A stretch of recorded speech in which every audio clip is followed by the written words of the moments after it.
thank you all. We appreciate you being with us and hanging with us. We have a slide presentation, and what we'll work on is having that presentation sent out to all of you. Brody, if you can work on that, I'll start the introduction. So everyone, again, thanks for dealing with us. We have about 200 invitees, and we see the room filling up. We'll get you in just as soon as we possibly can. So welcome, everyone, to this session of our MasterSeries. This is Sunny Nastasi. I've been your host for about a year now with my colleague, Bob Ferlato. And we collectively would like to thank the Rutgers Business School and the Master of Supply Chain Management program for sponsoring this series. Thanks for joining us today as we discuss the Logistics Managers Index, the LMI. For those of you in the supply chain space, you would know the LMI or need to know all about it, so we're glad to have you join us. I've had the pleasure of meeting our guests in advance of this series, and I'm confident that you'll not only enjoy the session, but come away with some insights, and my guess is a few surprises. I would like to welcome Brody Sheldon, the program coordinator at Rutgers. She's with us here. And thank Rudy Lushner in absentia, because Rudy cannot be with us tonight, as I've mentioned, due to technical problems. So again, welcome everyone. We will try to get the online portion up and visible to you, and or a copy of the deck, but we're going to go ahead and proceed with the conversation. So I'd like to introduce my regular co-host for this series, Bob Ferlato. Bob is a senior operations and supply chain executive with more than 30 years of experience transforming and integrating the end-to-end supply chain.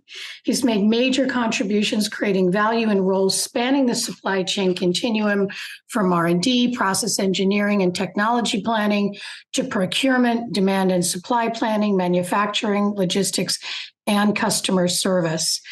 Bob is a people-centric leader who has a passion for building high-performance teams, great supply chains, and organizations that create value. Besides this extensive supply chain background, Bob has specific expertise in business process development, digital technology implementation, and innovative organizational design. He currently serves as Chief Operating Officer for Avant Bio, an early-stage biotech company. And it's not on his resume, but I also know that Bob is a music and art lover as well from our year or so of working together. So I'll hand it over to Bob in just a minute to introduce today's guest. Welcome to you too, Bob. Thank you. It's great to see you, Sunny. Hopefully it's a good summer. You're the only one who can, though. So I want to let everyone know that we will set aside time for questions at the end. We have a chat function and a Q&A function, which we will monitor. I'll keep an eye on that as we go through. If there's some questions we can address in real time, we'll certainly do that. And also, please know that we will send you, you can't comment in the chat. Okay. Apparently, you can comment in the Q&A, but not in the chat. Thank you for that, Rebecca. So we will be recording this session, and so you'll be able to catch it on YouTube.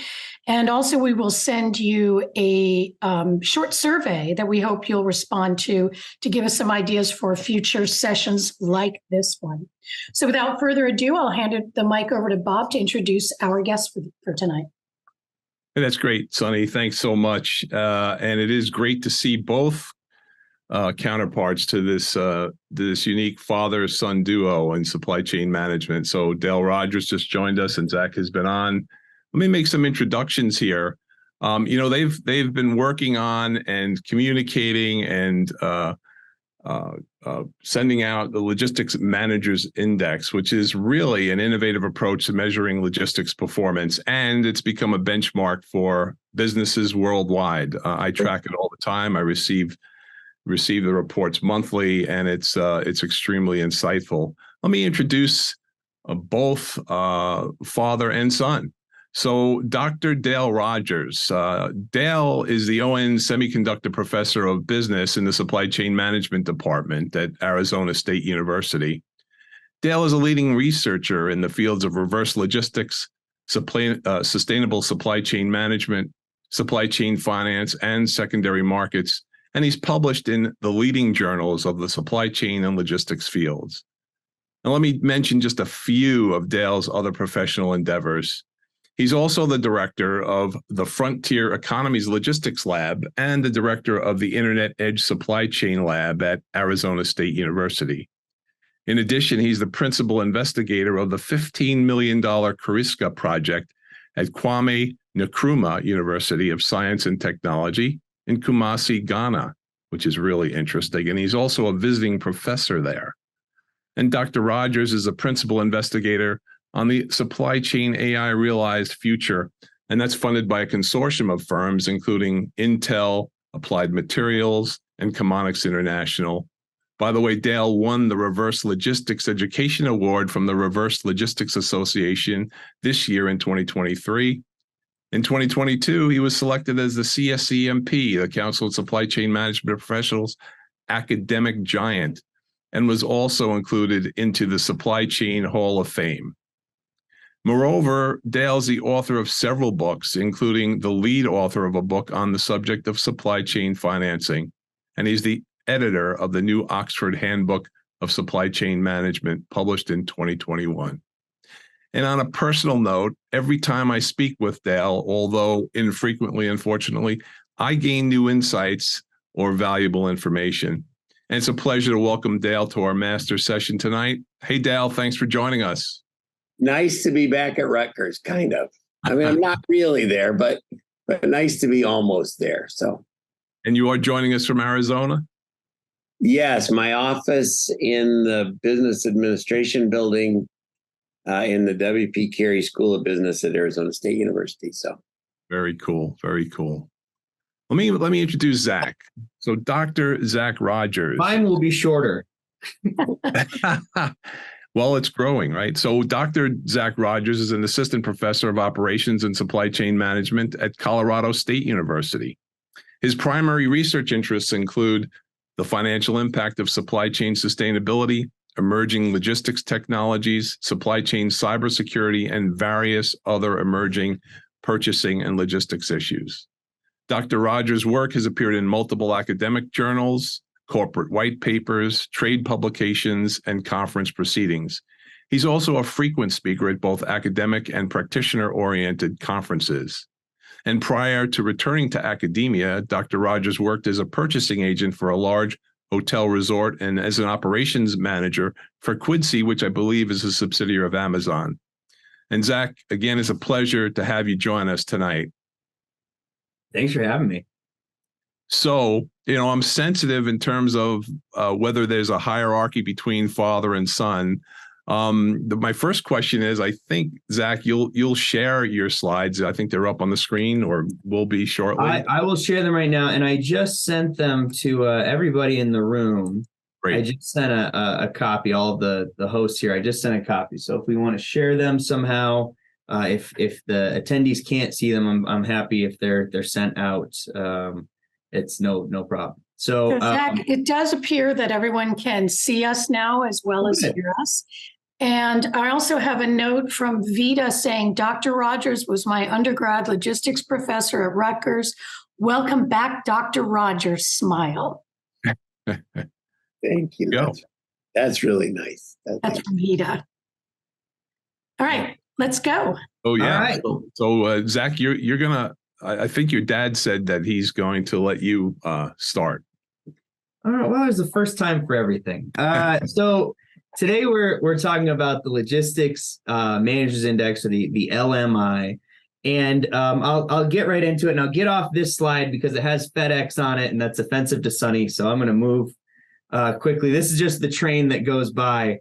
CSU, and really what this is a picture of logistics in action and me probably being late to class. Those are the two things that are in this picture. But let's go ahead and start talking about the LMI. So the LMI is something that we started in September of 2016. So this is actually our 7-year anniversary as we're celebrating here with all of you today. And what we do with the LMI is we ask a few hundred folks every month who are director level and above. So people who have a kind of a 20,000 foot view of the supply chain. How are 8 key metrics changing? And the metrics we ask about are inventory levels and inventory costs. And then for warehousing and transportation, we ask about capacity, price, and utilization.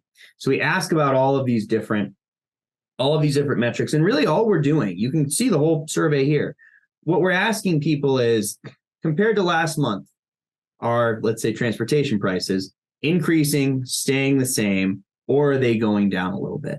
And we use this to create what's called a diffusion or change index. And this is based on the methodology used by the PMI, who I'm sure most folks on the call have heard of before. And our idea with this was, the PMI made a lot of sense as a way to really track economic activity in the early 60s when it was sort of invented. In 2016, though, and certainly it's true in 2023 as well, the U.S. is really a service economy. I mean, there's a big manufacturing component as well, but looking at just manufacturing inventories and movements there doesn't tell you the whole picture about what's going on with the economy. And so our thought was, well, if something's going to be sold in a store or online, probably the month before it's on a truck, or it's sitting in inventory, or it's on a warehouse somewhere. And so our idea here is that we could use logistics indicators as a leading economic indicator, for what's going on in the economy overall. And you can see it's been kind of an exciting time in the LMI, especially over the last year and a half. And we'll get into the reasons why in a minute, but you can see a lot of variation here. And there's more variation in the LMI than there might be in other indices. And it's because we're capturing both sort of upstream, manufacturer, wholesaler folks, as well as people who are downstream. So that would be retailers mostly and consumer-facing firms. And most indices catch either one or the other, and we kind of catch both. And so we have a little bit different, I would say, type of variation and level of variation. And you can see that things were really, really hot 2 years ago. I mean, if you look at the fall of 21 into March of 22, we had our all-time high numbers for the overall index. Today, we're kind of at 51, which is right at about no movement. And I should explain, 50 means no movement. For those of you who aren't familiar with change index, anything over 50 means growth. And the further over 50 it is, faster rate of growth. If it's under 50, it's contraction. And the further under 50, the faster the low. So the high is 100 and the low is 0. And then 50 is the midpoint. Yeah. And so right now we're just coming out of 4 months of contraction. It's the first time we've ever had contraction in the logistics index. And now we're starting to move back into positive territory. Let me just say something about the beginning of this, so everybody understands. Zach did a nice job talking about it, but the founders of the Purchasing Managers Index were Dr. John Hoagland, who actually passed away about 15 years ago. He was in his 90s, and he was. I'm old enough to have been one of his students at Michigan State in 1981. And he had a student in the late 50s, Hal Fearon, who Dr. Fearon came out here to Arizona State University and founded the program here. She was sort of our Lay, if you guys know who Lay is, up in the dean's office at Rutgers. And they started the Purchasing Managers Index. But if you look at the 60s, early 60s, when they started it, it was really a manufacturing economy. And so they didn't pay attention so much to distribution, and the logistics components are not part of it. And when Zach was little, I used to run the Nevada Purchasing Managers Index. I was teaching at the University of Nevada. That's where I actually had Dr. Leuschner. That's where I met him, who's kind of like Zach's older brother a little bit. And so I've been thinking for years that there was a hole in the PMI, and so we have been trying to fill that hole. That's really what we've been doing. Interestingly, what's the value of the Purchasing Managers Index and the Logistics Managers Index? Well, information that moves markets, I mean stock markets, is pretty darn valuable. So the distribution of the Purchasing Managers Index was done by a company called IHS Markit. And they did some other things, but their main thing was the PMI every month. And a couple years ago, maybe it's 3 or 4 years ago by now, IHS Markit, British company, was sold to Dun & Bradstreet, I think, for $44 billion. So there's real value in information that sort of gives you a heads up. And one of the things that's a big deal to me, and it's sort of why I interrupted my oldest son here, is that GDP is a nice indicator, but it's kind of like the accounting function. It tells you what happened at the end, and GDP only counts any economic transaction and the last mile on the way to the consumer. So, like, for instance, most of General Motors, and sometime after this, I'm going to do a TV interview about the potential strike in Detroit. So if anybody has some ideas about what I can say on TV, I'll take it, because I haven't been thinking about it much. But the last mile is what GDP covers, and it covers it late. And so what we're trying to do is get early information. And I think that's what we are doing, early information about what could happen versus what already did happen at the whole chain. And I remember Dr. Hoagland being mad in 1981 because economists were saying, hey, you're double counting because you're doing it at several steps along the supply chain. And truthfully, the PMI, we're not there yet with the LMI, but the PMI gets sent to the president and the vice president the day before it comes out, and the Gang of Eight, which are the senior Congress and the senators and House of Representatives. And it comes out exactly at 8 o'clock on the first business day of the month and the third business day. And I'll tell one more story, maybe two more stories, but I'll try to make it quick. I think Zach and I went over to ISM, which is down the street here in Tempe, a few years ago to try to figure out how we would exactly do the LMI. And in 2014 or 2015, Zach, maybe? 15. Yeah, 2015. And there had been an SEC investigation into ISM because they released in, I think, June of 2013, they released the PMI 8 milliseconds early. And in that amount of time, $75 million in the stock market moved before it was supposed to, because of the value of the PMI information in June of 2013.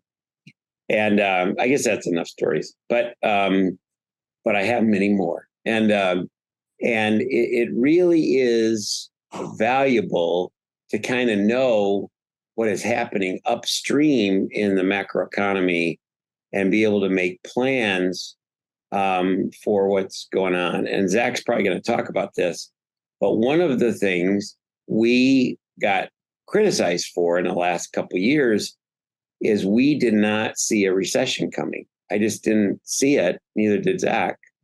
And everybody was saying, okay, the recession. Remember that? I don't know if you guys paying attention, but everybody said there's a recession coming. And we kept thinking, I don't think there is a recession coming. And Maybe one will get here someday. I'm sure it will.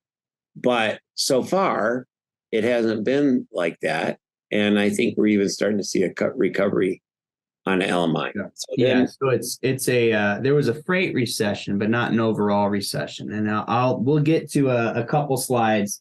If every slide doesn't take us 20 minutes, in a minute we'll get to some other slides, and I'll show you kind of how really what we had in 2022 was not a recession; it was a freight recession. It's almost exactly what we had in 2019, and we'll show you in a second.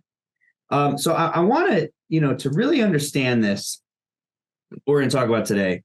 I think you have to a little bit see what happened over the last year. So I'm going to go back to January of 2020 for a lot of these charts because, the big things happened in the beginning of 2020, as you probably all recall. And what this chart shows is inventory levels and how they moved over the last 3 years. So that red line in the middle is inventory levels. And the dashed black line on the chart here is 50. So anything over the chart means growth, anything under means subtraction. And I just want people to understand when you see, maybe the red line go down, but it's still above 50, that means there's still growth. It's just slower. So we have the slope and it's just down a little bit, but we're still moving up, just so everyone is clear. So if we look at this chart, you can see that we really struggled with inventories in 2020 and 2021. You remember it was hard. We had all those ships sitting off the coast of LA and big 20-mile train traffic jams in Chicago. You couldn't get a warehouse anywhere. Everything was just totally packed because what happened is when COVID started, all spending on services basically stopped. There was no Taylor Swift concerts in 2020 or football games or any going to see your grandma. Everyone was spending money on goods only, and we had $2 trillion stimuli, one in 20 and one in 21, just injected straight into consumers. And so we had all this extra money, and the only place to spend it was on goods. And so the goods economy grew like crazy. And a lot of it turned into same day, next mile delivery, which meant we needed more trucks and everything. And look at what happened. So the blue line in this picture is inventory costs. That's how much are we spending on inventories. And generally, the red line and the blue line really track together.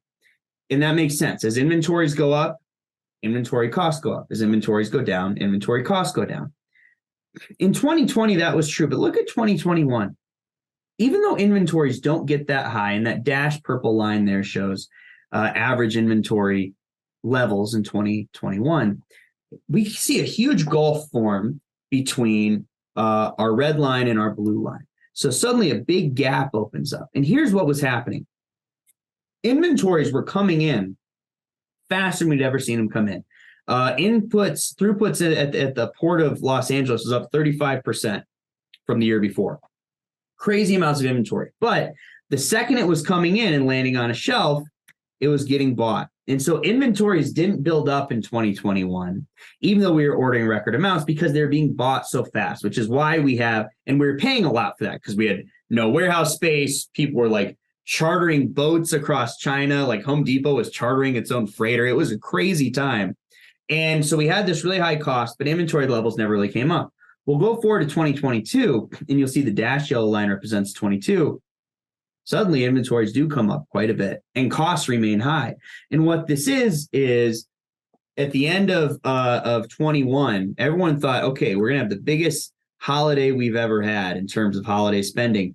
And then on the East Coast, we had, remember Omicron? It was like, I know it's hard to remember because it was like COVID part 3. It was like, when the sequels really start getting bad, but it was, Omicron happened. And so spending was kind of deflated in December. And inventories actually went up, which should never happen. Inventory shouldn't go up in December. And then all that stuff that we had ordered that took forever to get here started showing up. And most of it got here in January and February. Well, it's not great to have, Christmas inventory coming in on President's Day anyway. But also around President's Day in 2022, we had the invasion of Ukraine by Russia. And when Russia invades Ukraine, it was just, February 24th. When Russia invades Ukraine, suddenly we see 1/8 of all diesel fuel just gets taken off the board. A ton of the 2 biggest wheat producing countries in the world, the 3 biggest producers of wheat in the world are the US, Russia, and Ukraine. And so when the war starts, suddenly there's a huge crunch on grocery, a huge crunch on fuel prices, and inflation goes through the roof.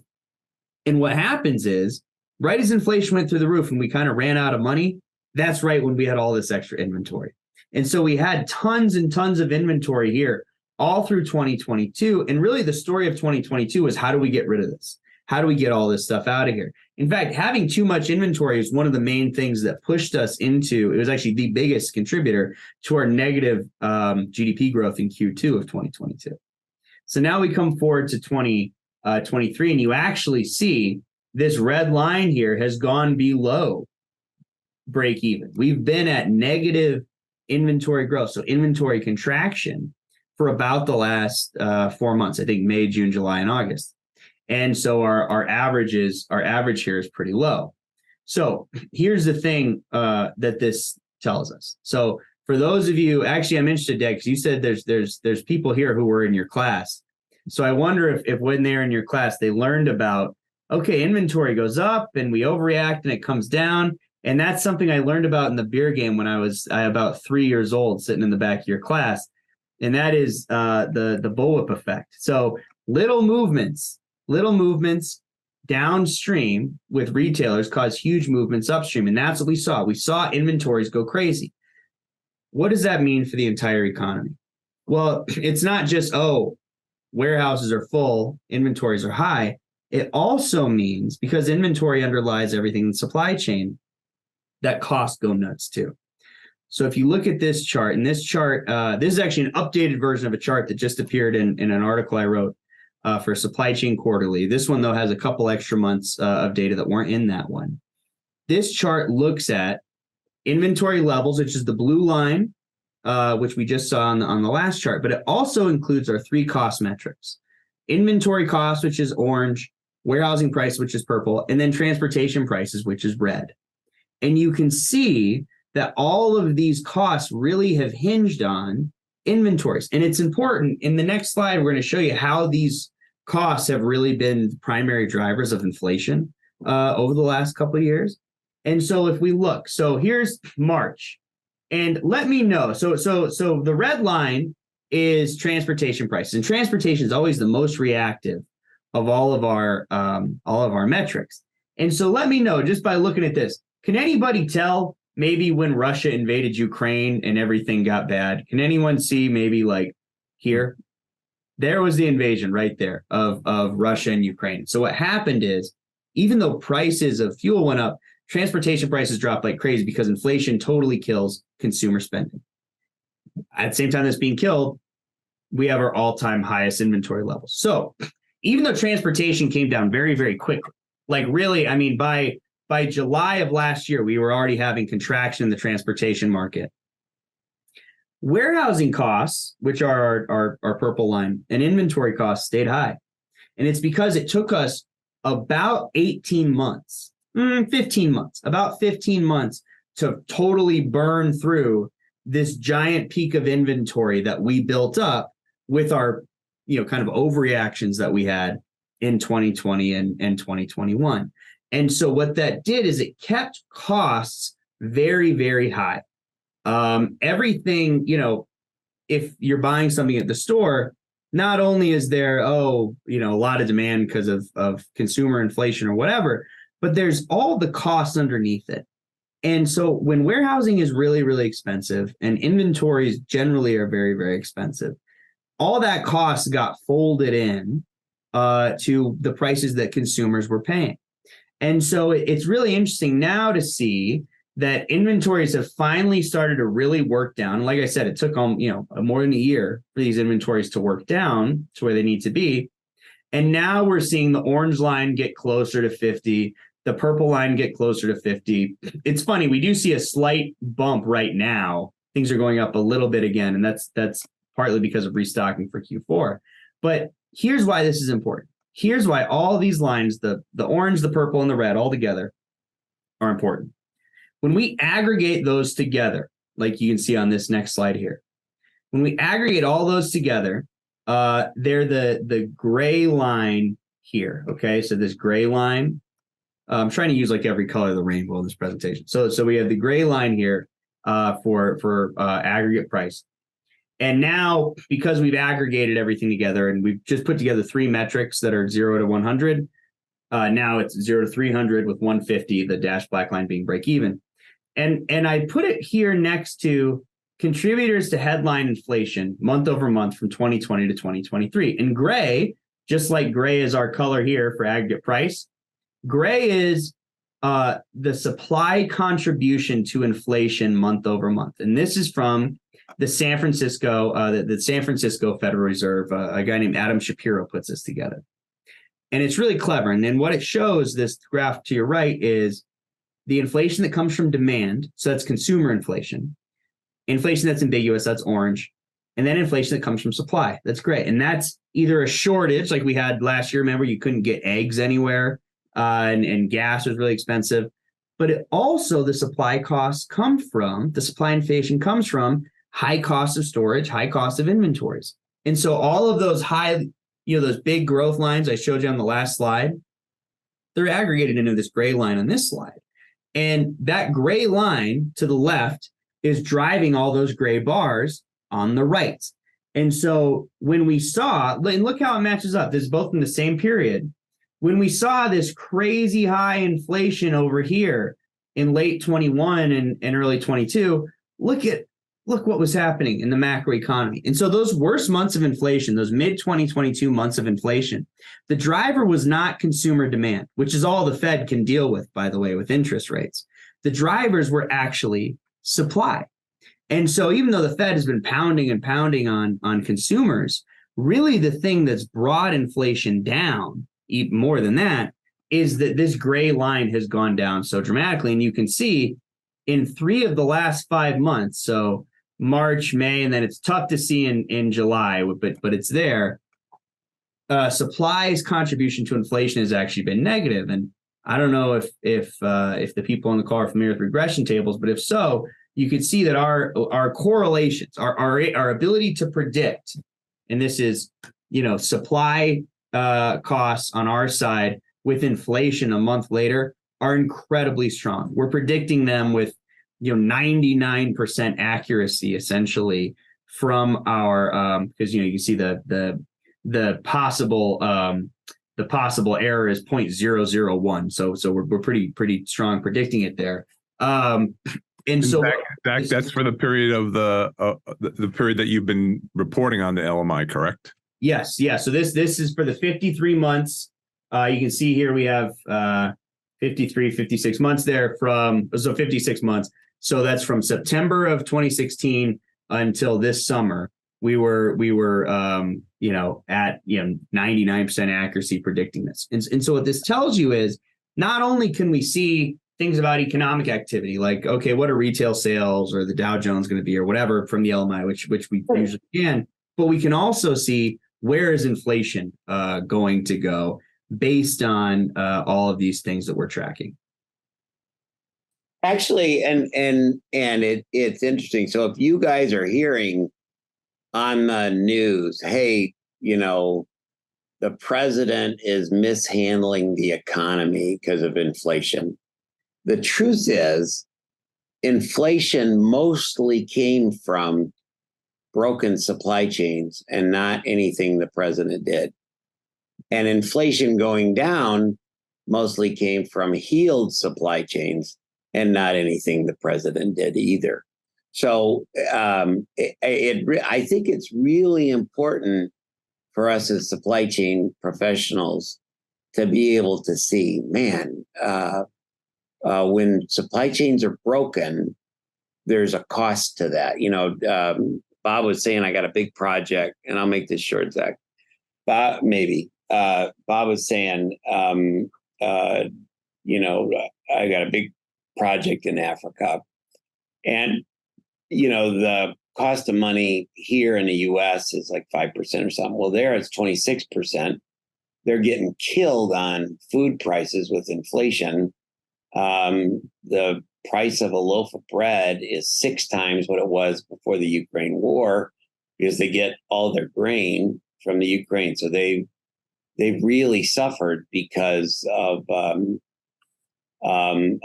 COVID and then because of the war, which actually has been a bigger shock. And because of that, they've got incredible inflation that is absolutely killing them. And it's important to understand the sources of that and not just think that it's some mysterious guy in the U.S. in a White House or somewhere else that's policies are doing this. It's really broken supply chain. It's an important thing to understand because the president, whether they're Republican or Democrat, don't have a lot to do with this kind of stuff, truthfully. No, it's the supply chain professionals, probably a lot of the people who are on this call and the former students of Rutgers. So when Jerome Powell takes his victory lap when inflation is over next year, it's not really him, it's you guys who fix this by healing our supply chains. So, one of the things I think shows actually that also that supply chains are healed is this figure here, which is total business inventory to sales ratio from the Census Bureau. And I did a couple things here. So the blue line is inventory to sales ratios from 2015 to January 2015 to July of this year. And I have July because that's as far as the data goes right now is July. And you can see something really interesting. So inventory to sales, right, is what's the value of the inventories we have over sales. And so when inventory is, a lot higher than sales, like maybe what we had at the very beginning of COVID, okay, we got way too much stuff and we're not moving any of it. And then we saw inventories go very low relative to sales. This was indicative that we were selling too much. We couldn't get rid of inventories. Look where we are now. This red line I put right at 1.4. The reason I chose 1.4 is because that was the pre-COVID average. So from 2015, January of 2015 to December of 2019, 1.4 was the average all time for U.S. inventory to sales ratios. And now we're back there. We're right back around 1.4. And so what this tells us is we've gotten control of the crazy inventories we had last year, and we're returning to equilibrium. And when we return to equilibrium, that allows us to move back to just-in-time inventory practices, where we're bringing inventory in right as we need it, which really lowers the cost of storage and makes sure that we have optimal utilization of transportation. So we don't have a bunch of trucks just sitting around kind of as a drain on the economy. And so what this shows us, I think, is kind of what the thesis of today's presentation is, and we'll show you some more evidence in a second, that supply chains are healed. Just like was said, we're getting back to normal. We're getting back to where we should be. I have a question from the audience, if I might interrupt. Sure, please. Okay, so if we want to go back and take a look at the discussion you were leading us through regarding the COVID period, and the question from Pat is, did the added government stimulus contribute to inflation? So yes, but probably not as much as the supply issues. So you remember we said blue is demand inflation here, and you can see there is some demand-driven inflation, but it's never as big. I mean, you see the really crazy stuff coming from the gray lines, and so you could have had some. I mean, certainly, we injected $1 trillion into the economy twice. So that is, and people spent money. Whenever you give consumers $1 trillion, they find somewhere to put it. And so we did spend the money in 20 and 21. But it's not nearly what we saw on the supply side. And here's what I think some evidence of that is. The U.S. was one of the most aggressive countries in terms of government stimulus. We put a ton of stimulus into the economy. But if you look at today, the U.S. is in a better inflation situation than China or Europe or almost anywhere else on the world, on the planet. Pretty much everybody else. Yeah. Yeah. And so I don't think you can really draw that straight of a line between stimulus and inflation, because we gave the most stimulus and now we have the best situation with inflation.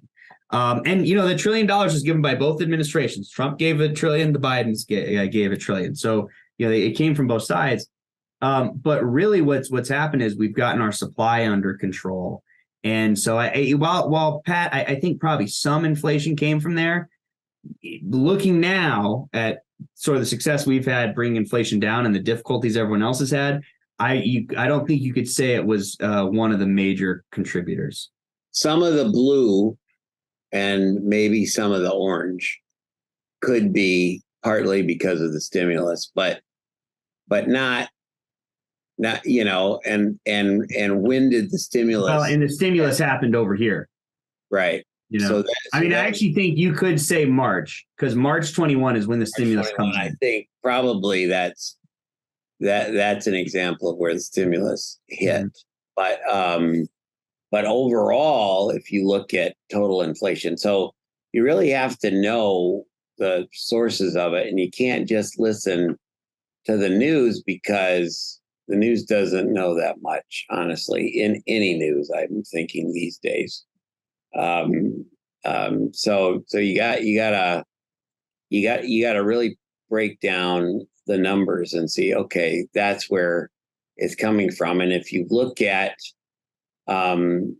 what July is, our last month here on the chart on the right is July of 2023, and look at how little supply-driven inflation there is. It was actually slightly negative. You can't see it because it's so little, but the figure was actually negative 0.06. So you can't see it because it's like kind of the same color as the baseline there. But there was just the tiniest bit of disinflation from supply in July. Great, thank you. Thanks, Pat, for your question. I'm still monitoring the Q&A if anyone else wants to jump in. Great. Okay, so let me pull forward here and Pat, I think it's a really good question, and I will say though that there is parts of the of what we do track that's very related to things that go on at a macro level. So this chart I really like, and it's something that we call transportation inversions. And so whenever we have transportation inversions, that means that something big is happening with the economy, or something notable anyway. And so the orange line here is transportation price, blue line is transportation capacity, and the black line there is break even. And so when we see the lines invert, that means something is happening. Let's go through, and this is now from September 2016 on to today. You can see when there's big movements, it usually means something's going on. So we see this first big movement here. This is the tax cut. So we in January of 18, we had the big tax cut in the Trump administration, and we saw transportation prices go up like a rocket. And that's because there was stimulus into the economy. Now, what's interesting is it went up quickly and came down fairly quickly as well. But we saw a hot market, especially in transportation. And this goes back, by the way, to what we were saying a second ago with the difference between a freight recession and a regular recession. So if we go forward to 2019 and late 18, we had the trade war, where suddenly things with China are getting more expensive. And we see a real slowdown for freight. And we see an inversion between transportation prices and transportation capacity in early 2019. And so in 2019, if you ask anyone in the freight industry, it was a terrible year. We had over 2,000 carriers go out of business. A lot of them are small carriers go out of business in 2019 because we had built up capacity for this hot time in 18, and then things sort of dropped out. Well, the freight market was slow until about a year or so later when COVID comes out. And so we have a quick up and down here. So we have two quick inversions in March and April of 2020. And the March inversion was us pushing as much toilet paper and soup forward as possible. And remember that one day in March when it was like, oh, well, I guess if Tom Hanks can get it, this is a real thing. So that's like that day when everything goes up.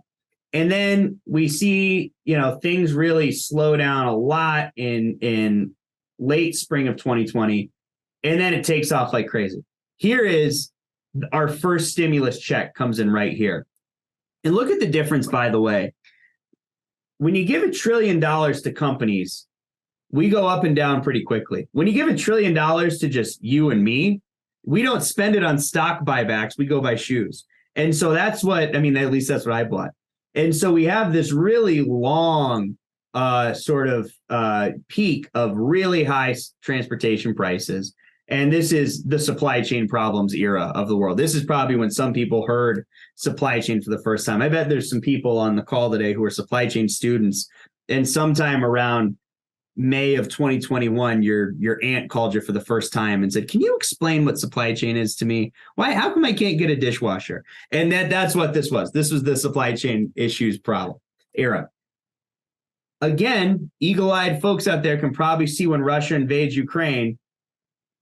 Right there, Russia invades Ukraine, and suddenly we have the big fuel crunch, and we see the cross again.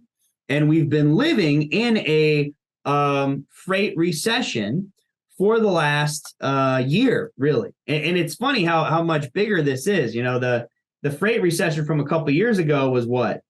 19 points was the furthest apart we ever got with our capacity and our price line.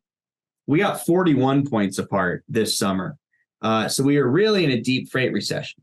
However, you do see the lines are starting to move back together. You know, it was 40 points in June or May. May was the furthest apart we'd ever been.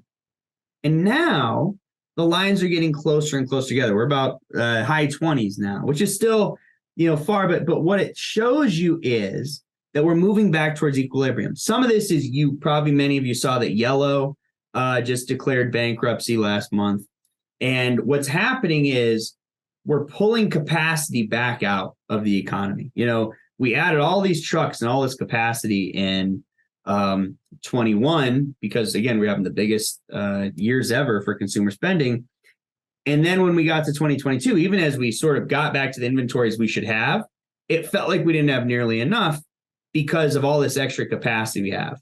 So we really slowed down. It's like we were going, if you've ever driven through, kind of a rural area on the highway and you're just going 90 miles an hour down the highway. If you grew up in Nevada like I did, this happens all the time. But you're going 90 miles an hour down the highway, or my dad's here, 75. You go 75 down the highway, and then you get to a small town and it's like 35.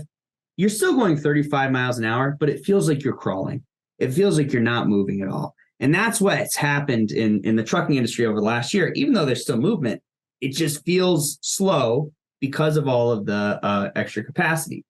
But with Yellow being out and suddenly we're taking capacity out of the market, it seems like we're beginning to move back towards some level of equilibrium. Before I get to upstream and downstream, Dad, is there anything you wanted to say about anything? No, you covered it well. It's 3:51, and I got to go at 4. So maybe we'll do then. So this is upstream, downstream. The gist of this is retailers are driving a lot of the economic growth that we're seeing right now in anticipation of Q4. That makes sense. Let's go forward to this then. This is future predictions, which is probably one of the most important parts of this. And certainly we would welcome any comments or questions that come here. So one of the things we do is, in addition to the 8 questions we showed you, we ask the people who take the survey, where do you think these are going in the next 12 months? And this is the most optimistic future reading we've probably had since last winter. So like winter of 22, like at the beginning of 22. And what it shows is respondents are predicting basically normalization. So other than inventory costs, which are going to stay high a lot because small upstream firms are restocking, and they've kind of been really low in inventory. So building that back up is going to be more expensive than normal because they're starting from a lower place than they normally would be. Everything else is in the 50s and 60s, which is really good rates of growth. You want to see growth in the 50s and 60s. We're going to see more capacity come online, and especially for warehousing. And then what's probably really encouraging for people in the audience who are carriers or freight forwarders is we see a prediction that transportation prices are going to come back up. that we might hit 65, and 65 would be a healthy, sustainable rate of growth. We had rates in the 80s and 90s in 2021, and that's not really good. I mean, it's nice if you're, making commission on freight. It's good, but it's not sustainable. And so what we're moving back towards now is sort of sustainability, and what it's allowing us to do. Look at inventories, 54. That's exactly where we want to be. We're staying the same and adding a little bit on for growth. 54 is a great number for inventories, and it represents a couple things. One, we're getting back to just-in-time principles. We're not hoarding things like we did before. Remember a couple years ago, and everyone was saying, "Hey, is JIT dead?" No, it wasn't dead. It's coming back pretty strong now. JIC, that's what people said. And they were wrong. If you had a supply chain professor tell you that we're going to go with just in case versus just in time inventory in the future, know that you shouldn't be listening to them that much, because it's clearly wrong. Because we had to change temporarily, but you can't change the dynamics, the cost dynamics, and you can't do that. So it's not really going to happen that we're going to change to just in case. It's not happening. Right. And it was a temporary thing where it worked for Toyota in sort of a freak thing where they had a lot of semiconductors. But other than that, JIC, having too much inventory, we saw all of last year, can be a painful thing. The other thing besides this, there's a question, Zach. There's a question. Sure. Many of my customers went to JIC. You know what? In the macro economy, they did go to JIC. People did do that. But if you look at the dampening effect of the first few months of 2023 to the middle of 2023, they really cut orders because they had inventory. People had inventory. And so they might have done that temporarily, but and in some cases, people thought, well, okay, this is a different way of running our business. Plus, we already have the inventory. But for the most part, we're not seeing. It's a great comment, Steve. We're not really seeing a long-term change in the macro economy. Probably individual players are doing it, and we'll see if they stay in business. We could talk to Bed Bath and Beyond, talk about how well that worked out for them. Nice New Jersey company. So, we might just get the answering machine if we try to talk to Bed Bath and Beyond. And Steve, it is a great point. But and so basically, what we mean when we say it's not JIC is there were companies that went to JIC because of the shortages of inventory in 20 and 21. And again, Toyota is the first year ever, 2021, that a non-American automaker was the number one auto seller in the U.S. because they had a huge stockpile of semiconductors. And what they did, Steve, that I think is a good nuance to point out here, they had a lot of semiconductors. Semiconductors are something that's a leverage item, right? They're a bottleneck in the supply chain. They stockpiled those because they learned the hard lessons from the tsunami in 2013. They're not doing that with everything, though. They're not doing that with steel and rubber, things that are commodities that you can get other places. They're doing it with the semiconductors, and it allowed them to have cars when Ford and GM didn't. Beyond that, like at the retail level, Target had a $2.2 billion write-down last year because they tried JIC. It's probably not going to happen again soon. Now, sometimes, it's almost like a siege mentality. Things that make sense during a siege don't make sense during regular life. That's probably why JIC happened for a little bit on sort of individual bases.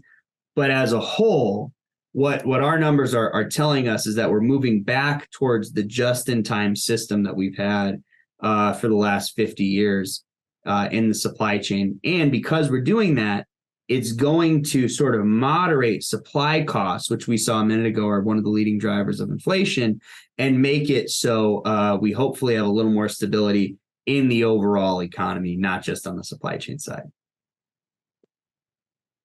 Terrific. I don't see any other questions, but I know that Bob maybe was about to offer up something as we wrap toward a close. Bob, did you have a question? Yeah, curious if you guys have some more detailed information on the relation between supply costs, especially the way you lay them out, supply costs, transport pricing, and of course, fuel or oil pricing. Do you have any further detail? Not that you want necessarily have time to share it now. You know what's funny is sometimes they're inverted. So, when we had our highest, our very highest fuel costs last summer, transportation prices went down quite a bit. Interesting. And the reason is because fuel costs is something that hits consumers pretty hard. And so we had consumers spending all their money on gas and groceries and not on the consumer goods that have to be moved around in a truck. Goods are what moves freight. I mean, oil tankers and probably there's some big trains and pipelines were pretty busy pumping gas, but there wasn't a ton of trucks driving around. And so we actually, it's funny. I mean, I could pull it back up here when we had, this is when we had those really high fuel costs, and look what was going on with transportation prices. There's a function, but sometimes when the gas cuts everything else out, the freight market totally drops. Because we're not looking at, because you would look at this and think, well, my cost of transportation was pretty high in July 2022, and you would be right for yourself in your own car. But in the freight economy, it had a reverse effect. Yeah, it could be interesting to further elucidate that in some of your releases, future releases. That's interesting. That'd be a good name for an article, Bob. Why high gas prices made trucking cheap? Because I think that would surprise like people. it. Absolutely. Yep. Well, Cool. we are about out of time for this evening, or this afternoon, wherever you might be. Do we have any final comments from our guests before we say a goodbye to our attendees? If this is interesting to you, we put the new reports up every month for free, the first Tuesday of every month at the-lmi.com. And we love to have feedback like this and more smart people helping us. The more people we have taking the survey, the better the numbers get, especially if it's a high level. If you're interested, feel free to email either of us. And my goal is that this could be, we had former students on the call. This could be the first class taught by someone whose last name is Rogers that ends on time. So yeah, probably that's true. Bob probably knows that. I never end on time, although I'm supposed to go over and speak to our center board, and then I got to go talk on TV. So I really do got to go. But we wish you luck in your guest appearance there, Dale. Thank you so much for joining us. Yeah. So one of the things I think we really would welcome, you guys are welcome to take, particularly if you have a real job, welcome to take the LMI. It, as Zach said, it comes out the first Tuesday of every month. And so far in 2023, we've been the number of the day on the Wednesday after it comes out in the Wall Street Journal every month, because people have really noticed that it's pretty predictive. It's shocking how, and it's not really us, because what do we know, but sort of the wisdom of the crowd, the wisdom of supply chain managers are better economic forecasts than any one economist any of us know. So it's really kind of an interesting deal. All right, I really do have to go. Oh, fascinating stuff. Thanks so much. We'll be in touch. Thank you. Thanks for having us. Yep. Bye. Thank you, everyone. The chat shows a link to the LMI, and we really appreciate everyone attending. Take care.